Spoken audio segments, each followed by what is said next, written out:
Hey my lovely cupcakes, Elsie Rowe here and welcome back to our lovely show. So on today's episode, we are doing a request. Watch a Lydia the Bard video. I am so excited. There is a specific one. Personalized? Oh, I want to see all of them. Excuse you. Okay. So Lydia the Bard, as you guys know, I absolutely love her. I love watching her videos. It's so cool. She has so many cool videos that I want to see. I have not actually watched all of them. I will. There's a lot of videos that I want to watch that I haven't actually watched. I have seen this one. I've seen a bunch of them. And I am, oh my god, I love it. Have I seen that one? Can y'all check? I am gonna make a list and check it. I know I haven't seen that one. There's a lot of videos I gotta see. But today we are going back. So I wanna do a little backstory before we start this one, so y'all can like disregard whatever is going on here. But today we are actually going to be watching Aurora's villain song, Once Upon a Dream. So it is rewritten, singing by Aurora, and I am so excited. So Aurora is Sleeping Beauty. Sleeping Beauty is from the Disney version of her. So Sleeping Beauty is a really fun character for me. One second.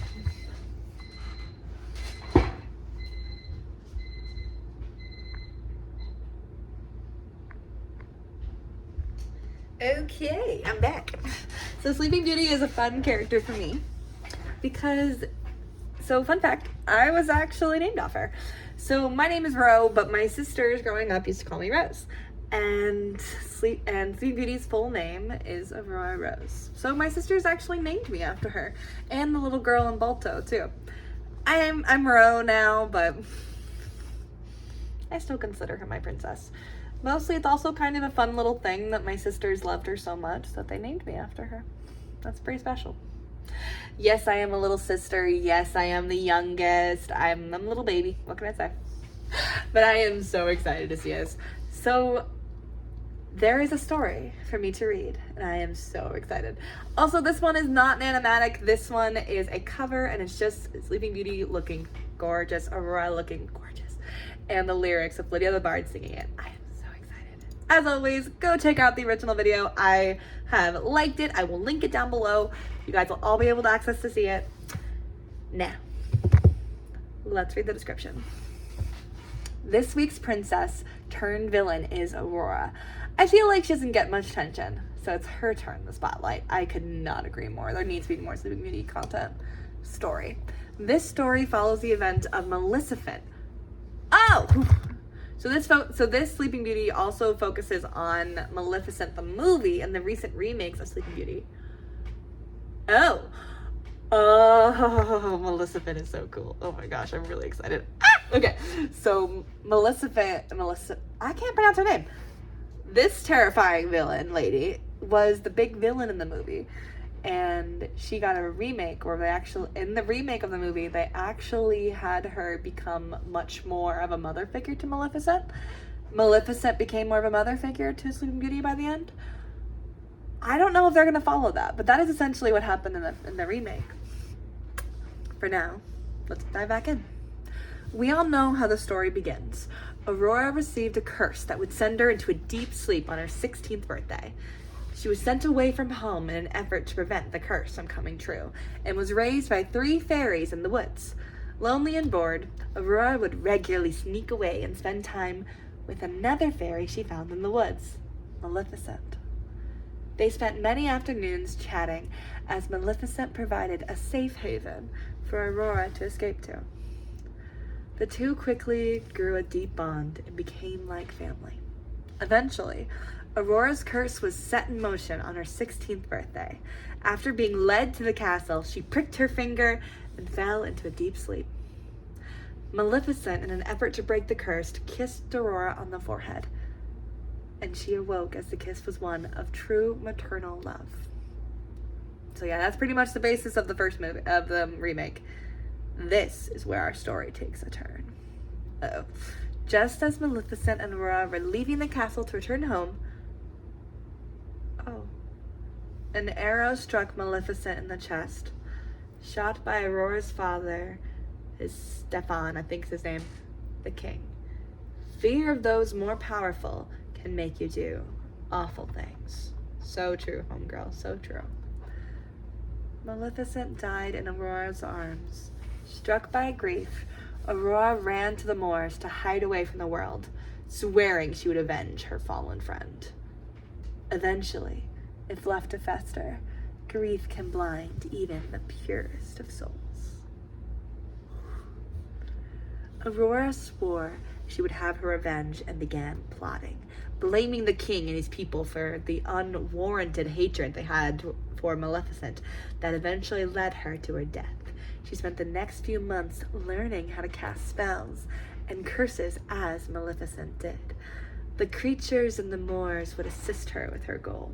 She mastered curses quite quickly, focusing especially on the ones with spinning wheels. After some time had passed, Aurora was ready and the town had restocked their spinning wheels. They would soon come to regret that.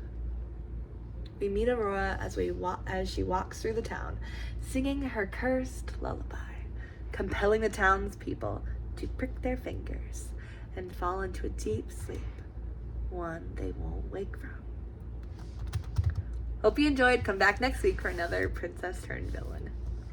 Oh my god, please go check us out. By the looks of it, lyrics, melody, vocals was all made by the wonderful Lydia the Bard, and art was there, and somebody did instrumental. Oh my god, don't worry, I will link everyone below. I'm so excited. Also, the spinning wheels comment, I feel like I need to explain that one.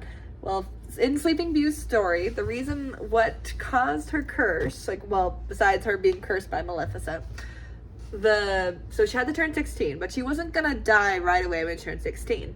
She was gonna fall asleep if she pricked her finger on a spinning wheel. Spinning wheels are what they used to move to make clothes. When the king found out about this curse, they actually got rid of all the spinning wheels in the kingdom. So that line about her restocking it, like the town restocking their spinning wheels, pretty stellar, pretty scary. All right, everybody, let's turn the volume up. And let's see what our terrifying Aurora is gonna do.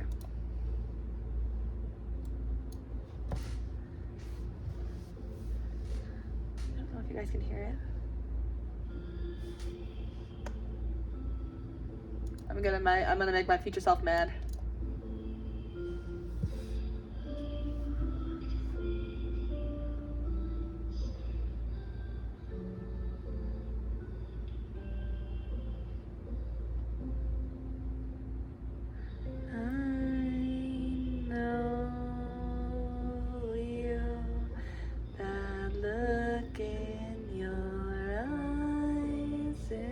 So familiar and gleam.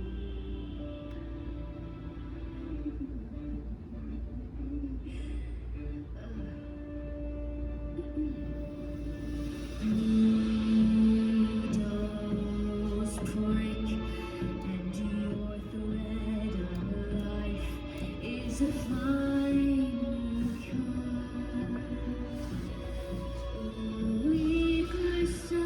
Her final breath, this fairy tale done, story shine.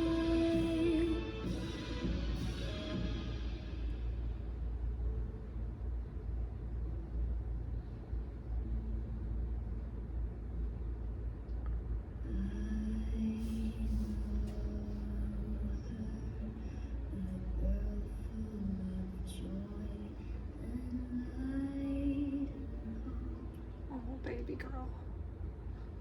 When she was happy and whole, her life full of love and laughter. Oh, baby. That girl's dead.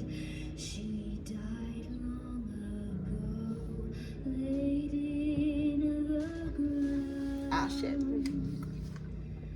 Now she's lost. It seems another must be found. Assigned a task to carry on.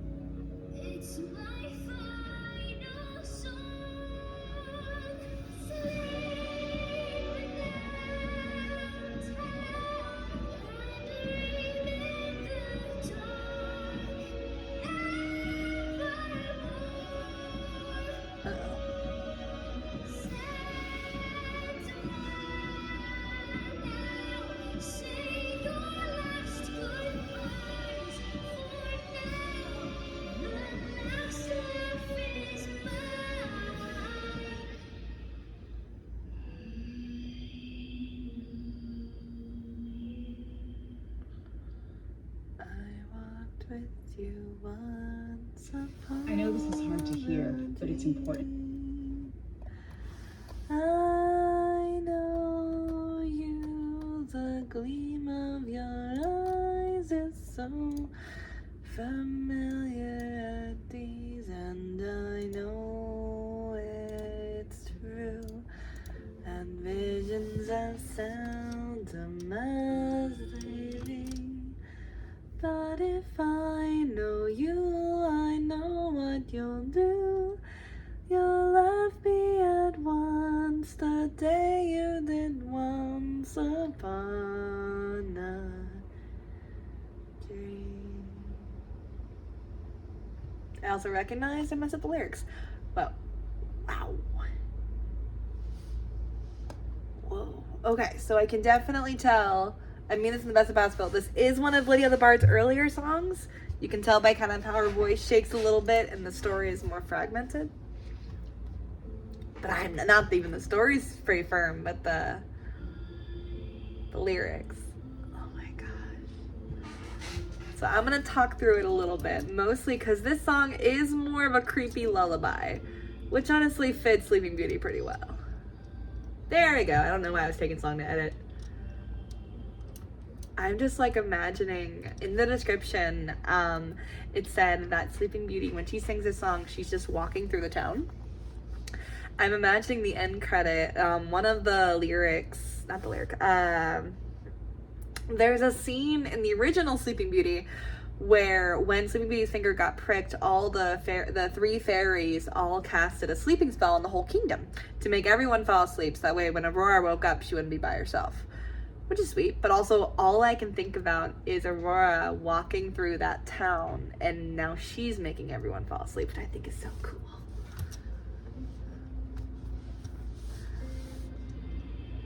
I want to say I like this song more than I do. I think it's hard because I do miss the animatic, but also I think the animatic adds so much to it. I do want to comment though on more stuff.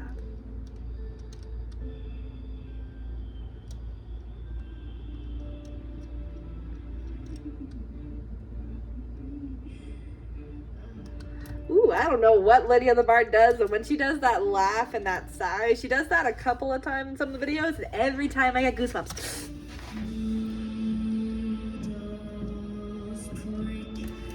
I love this part so much. That subtle rise.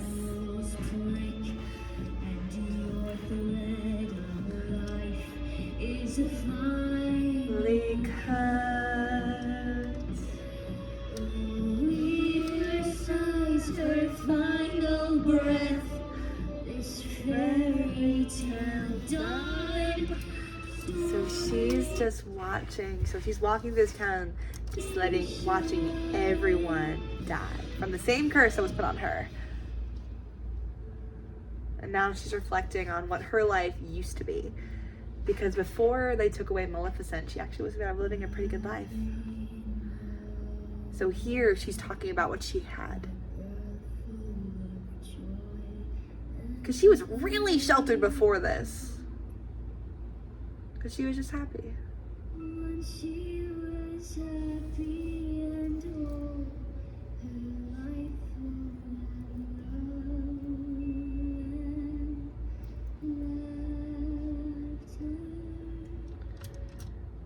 And that's true. She lived in a house for 3 other fairies, and then she got to go play with Maleficent and live and see the moor, which is beautiful and filled with such life. And yes, grief can actually do this to you.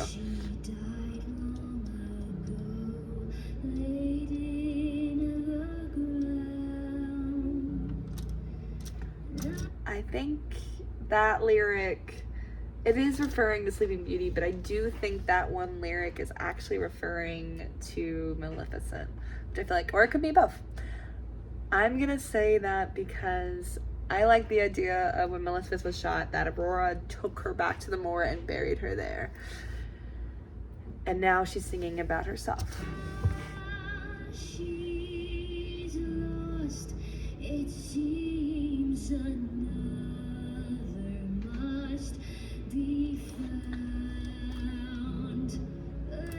I don't fully know what that lyric means along with the assigned task to carry on. I think what this means, she believes that she has to revenge. She thinks that she needs to destroy this whole town and make all of them go to sleep for what they did to Maleficent. And low-key, indirectly to her too. Yes, Maleficent did curse her, but also the town kind of kicked her out. And did give her a wonderful life outside of that, but she wasn't allowed even the option to live in this castle. So I don't really blame Aurora in this situation. Especially, so Maleficent was heavily implied to be Aurora's, like even the line, she said that from a maternal love. Aurora basically saw her mother die in front of her, murdered by her birth dad, who also, we know a lot about him, and Stefan is kind of a monster. We don't like that guy. The original Disney movie, we like him. Since this one's following the Maleficent timeline, we do not like Stefan. We do not like him, not at all. But Aurora basically was cursed, put into a permanent sleep, then woke up saved by her mom, her unofficial mom, and then her mother gets killed in her arms by her father, who's supposed to be there for her, when in reality he's a stranger who sent her away to live with other strangers. So of course Aurora in her grief would do this.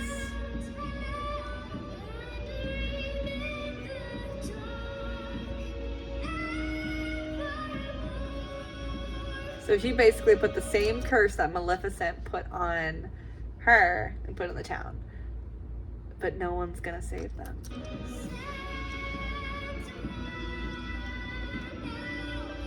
That lyric is about how time has run out.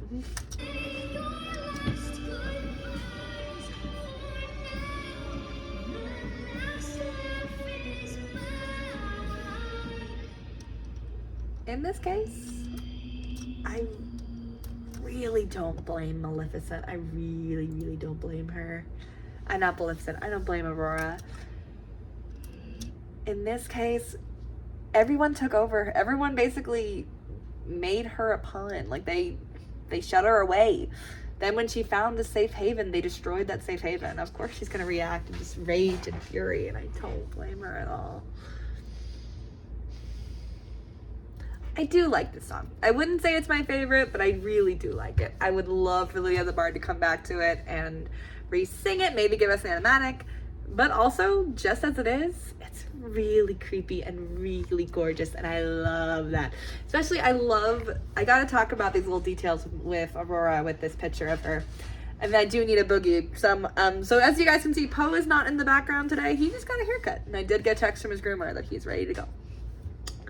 Before I go though, I do want to say I love the little details of Aurora as a villain, especially her eyes.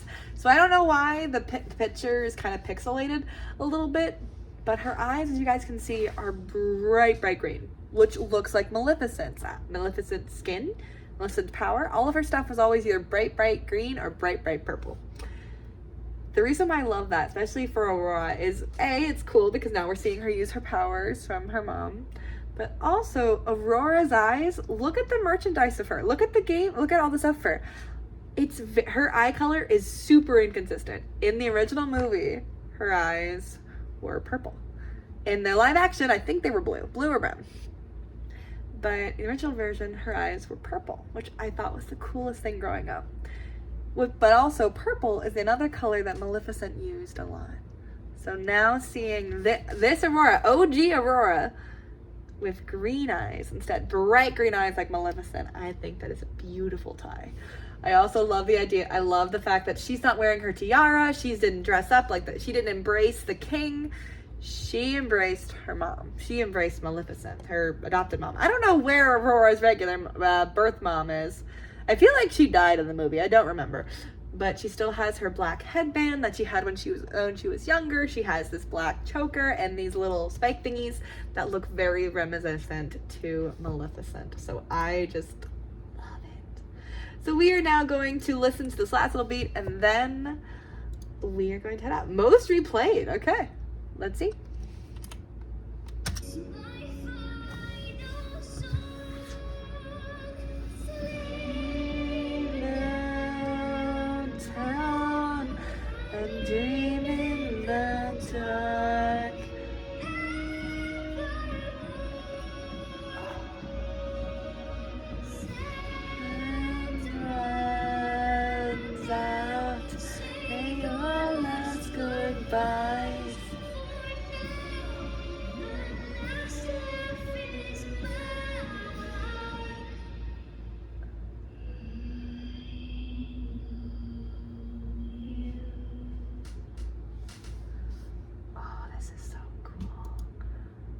I would like a part 2 to this song. Am I going nuts? I think I'm going nuts. For some reason, I thought her eyes squinted a little bit. Am I going nuts? Yeah, I'm going nuts. It's okay. All right, everybody. I highly, highly recommend you all go check out this wonderful video. I love it. I would like Lydia the Bard to make a sequel of the song, please, because her, Aurora's boyfriend? The guy Aurora sometimes ends up with, I think his name is Philip, I think. Where is he? Where is he in this storyline? I know he's not as important as Maleficent, duh, but where is the boy? I would like to meet him. All right, well, hey, I hope you all enjoyed this lovely episode of our show, and I will see you next time. Also, if you guys have any videos you want me to watch, comment them down below. I will get to them eventually, but I will get to them, or I'll tell you all about them in the comments. I'll see you all next time. Bye.